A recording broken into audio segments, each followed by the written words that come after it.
Isang araw, naglalaba lamang si Lian Chao sa kanilang bahay at naglalaro lamang ang kaniyang mga anak.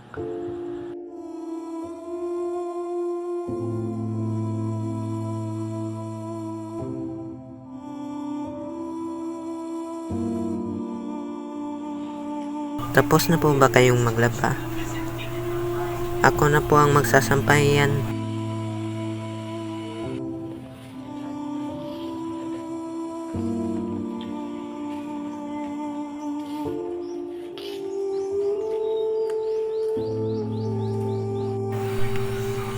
Tapos na po, Inay.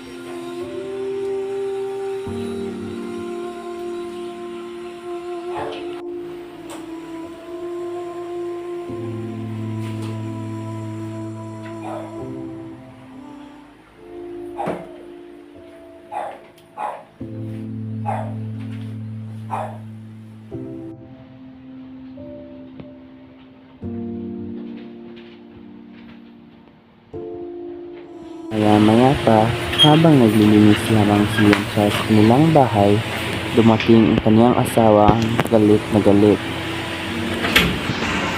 Tapos ka na ba magluto? Tutong na ako. Wala ka nang paki sa akin. Magluluto pa lang ako. Wala ka talagang kwenta.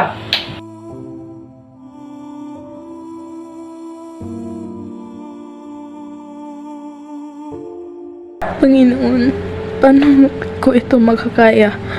Buntis ako tapos ako pa gumagawa ng mga gawaing bahay. Ngunit wala pa rin malasakit ang aking asawa. Aray ko. Anak, huminga ka muna. Kailangan natin maging malakas para sa tahanan natin.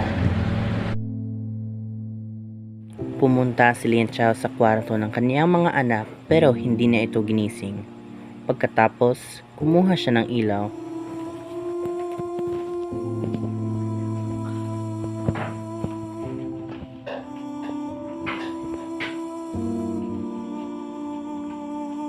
Nagmadali siyang pumunta sa coffee shop para magpatulong sa kaniyang asawa.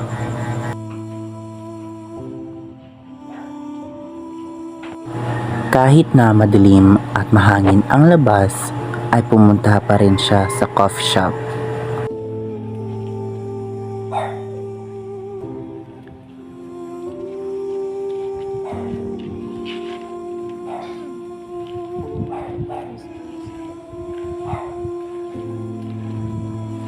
Kapag sumasakit ang kaniyang tiyan, yumuyuko siya at pag wala na ang sakit ng kaniyang tiyan, lalakad na siya uli.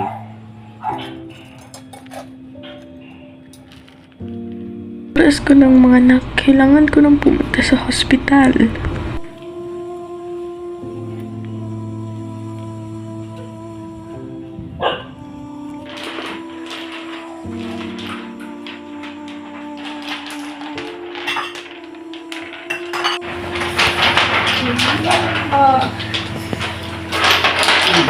Ba't di mo siya tinatulungan? Mga anak mo siya. Ba't ka dito hindi pa ako tapos maglaro? Magmadali ka na dahil katapos ka na. Tumakas na lang sa puli mo. Magmadali ka na nga. Dahil tapos ka na. Mga anak mo siya. Tumungo sila para sumakay ng sasakyan at nakita nila ang kanilang mga anak na naghahanap sa kanila. Inauwi niya lamang ang mga ito at sinabihan na uuwi siya pagkatapos ng 2 o 3 araw.